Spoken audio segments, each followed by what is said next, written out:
Eu sou a Júlia, eu sou bolsista PIBIC pelo CNPq na UniOeste e o meu trabalho é intitulado Capacidade Antimicrobiana de Micocinas de Ceramomyces anômalos frente cepas padrão. Os outros autores são a Luana Aparecida Galupo, a Júlia Romancini e o Rinaldo Ferreira Gandra, que é o orientador. O campus é a Universidade Estadual do Oeste do Paraná, Hospital Universitário do Oeste do Paraná. Para começar, então, a levedura utilizada no meu estudo é a Ceramomyces anômalos. Essa é uma levedura que pode ser encontrada no ambiente, não é um patógeno. E algumas cepas dessa levedura são produtoras de micocinas. As micocinas possuem ação antimicrobiana explicadas por diversos fatores, como a produção de beta-glucanases. Essas beta-glucanases interagem com o glucano presente na parede dos micro-organismos, causando a hidrólise dos micro-organismos. Entretanto, na parede celular do homem não existe esses glucanos, então as beta-glucanases acabam sendo seletivas aos micro-organismos. Então, elas são de baixa toxicidade e baixa probabilidade de indução à resistência microbiana e também não são consideradas hemolíticas. Atualmente, utilizamos antimicrobianos para combater diversos patógenos. Entretanto, os micro-organismos eles vão se adaptando e ficando cada vez mais fortes, mais resistentes. Então, é necessário estar ampliando a gama terapêutica para que no futuro se tenha recursos para combater as infecções, os patógenos. Associando, então, a capacidade antimicrobiana das micocinas e a necessidade de ampliar a gama terapêutica, o objetivo desse estudo é avaliar a ação antimicrobiana das micocinas presentes no sobrenadante de culturas de Ceramomyces anômalos. Então, esse estudo começa com a produção de micocinas da WA92, que é a cepa utilizada da levedura. Essa cepa ela é reativada em agar sabor modificado, que é um meio rico realmente para ela se desenvolver bem, pH ideal, temperatura ideal. Com o desenvolvimento das colônias, essas colônias vão ser semeadas em caldo sabor modificado para que haja proliferação, para que a gente tenha um maior número dessa levedura, visto que ela tem a ação que a gente procura. Então, no caldo contendo grande quantidade dessa levedura, após incubação ali por 5 dias, vai ser feita a centrifugação e a filtração para que esse caldo seja esterilizado. Esse caldo, então, contendo as micocinas, vai ser dosado à concentração de beta-glucanase, que é o que tem a ação antimicrobiana. Essa beta-glucanase vai ser dosada por meio da dosagem de atividade enzimática e da dosagem de concentração de proteínas. A atividade enzimática é feita de acordo com Miller e a concentração de proteínas de acordo com Bradford, possuindo algumas adaptações. Essas metodologias são feitas em espectrofotômetro, então se utiliza uma curva padrão para que a absorvância seja transformada ali na unidade que a gente precisa. O primeiro teste realizado foi o de atividade antibacteriana em meio sólido. Então, em placas de Petri estéreis e divididas, foi feito em um lado o controle negativo, contendo agar sabor modificado, e no outro lado o teste, contendo agar sabor modificado com o sobrenadante da Saccharomyces anômalos 92 em concentração de 80%. Então, no lado do teste se espera a inibição de colônias, no controle negativo se espera o desenvolvimento de colônias. As cepas utilizadas para essa metodologia foi a Staphylococcus aureus, a Escherichia coli e a Pseudomonas aeruginosa, as três sendo cepas ATCC.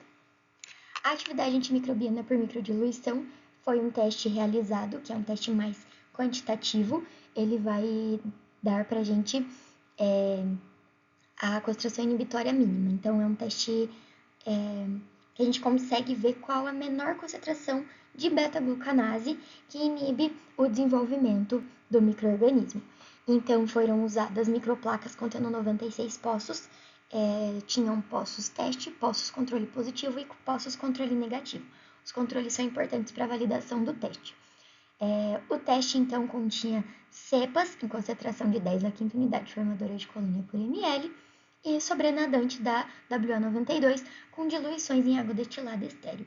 Então, foi feito o teste com a micocina pura, com o caldo, o sobrenadante ali puro, diluído 1:2, 1:4 e assim sucessivamente, até a gente obter a menor concentração, a maior diluição que inibe a formação ali das unidades formadoras de colônia. A dosagem de beta-glucanase obtida nesse estudo foi de 0,011 unidades por miligrama. Outros estudos com a Saccharomyces anômalos obtiveram outros resultados. E essa diferença se dá por conta das condições de cultivo, né, o meio de cultura, às vezes um lote diferente, uma marca diferente, mas o interessante é ter uma alta concentração de beta-glucanases. Infelizmente, nesse estudo, a concentração foi um pouco baixa, mas os resultados foram bem legais, como eu vou mostrar agora. Então, no teste de atividade antibacteriana em meio sólido, no lado controle fica bem evidente ali o crescimento das unidades formadoras de colônia, e no lado teste, essas colônias foram inibidas pelas micocinas que estavam presentes ali naquele meio de cultura. Esse é um teste bem visual, né? Ele fica assim bem bonito de ver o resultado e realmente fica nítido a inibição que essas micocinas causam. Atividade antimicrobiana por microdiluição.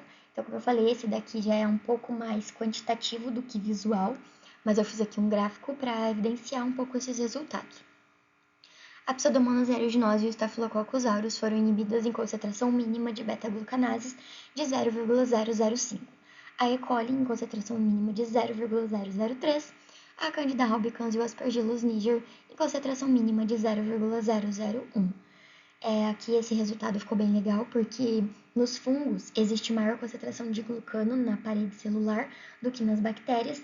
Então, como visto que a beta-glucanase é o que tem ação antimicrobiana, é realmente esperado que as micocinas ali tenham mais efetividade nos fungos do que nas bactérias. Então, assim, ela foi efetiva na bactéria, mas quando em menor concentração, ela foi efetiva ali nos fungos e nas bactérias ela foi efetiva em apenas maiores concentrações.